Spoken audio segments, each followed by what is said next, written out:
Ben Wallace, the defense minister, criticized Prince Harry for boasting about Taliban kills. The Duke of Sussex disclosed that he had killed 25 Taliban members in Afghanistan in his autobiography Spare. Ben Wallace, the defense minister, criticized Prince Harry for boasting about how many Taliban militants he had dispatched while serving in Afghanistan. The prince, according to the senior government minister, let down his former army comrades, and the comment in the book incited resentment among the armed forces. Nick Ferrari of LBC asked Mr. Wallace, "I honestly think boasting about tallies, it falsifies the idea that the army is a team sport. It's a joint venture.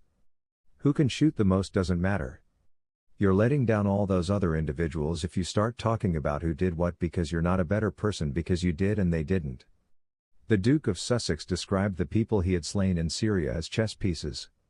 The details, he claimed in an interview with U.S. television, were given to help lower the suicide rate among Army veterans, although it goes against the long-standing soldier custom of not talking about kill count.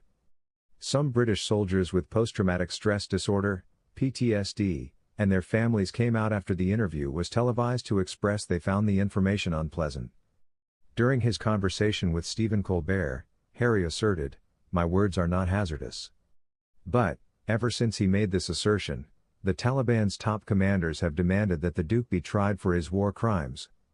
While serving in Afghanistan alongside his father, Nathan Hunt experienced severe PTSD and later committed suicide. Whatever he attempts to defend his remarks, what he said cannot be taken back, his distraught father told the Daily Mail. Too many people find this painful for it to be brought up in such a casual way in public. Veterans had spent years attempting to forget about the reality of combat, such as taking lives, so they weren't pleading for this debate. If the revelation was a component of his therapy, it ought to have been kept between him and his therapist. I believe he has triggered many memories for the men and women who served and are attempting to move on. Harry erred if they thought this was all for their advantage.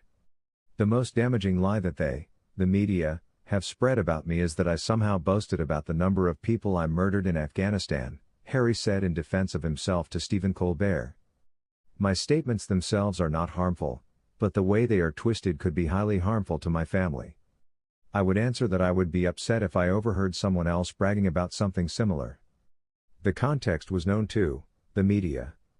Not only did they have one line, but the entire sector as well. They tore it off and said that he was gloating about it.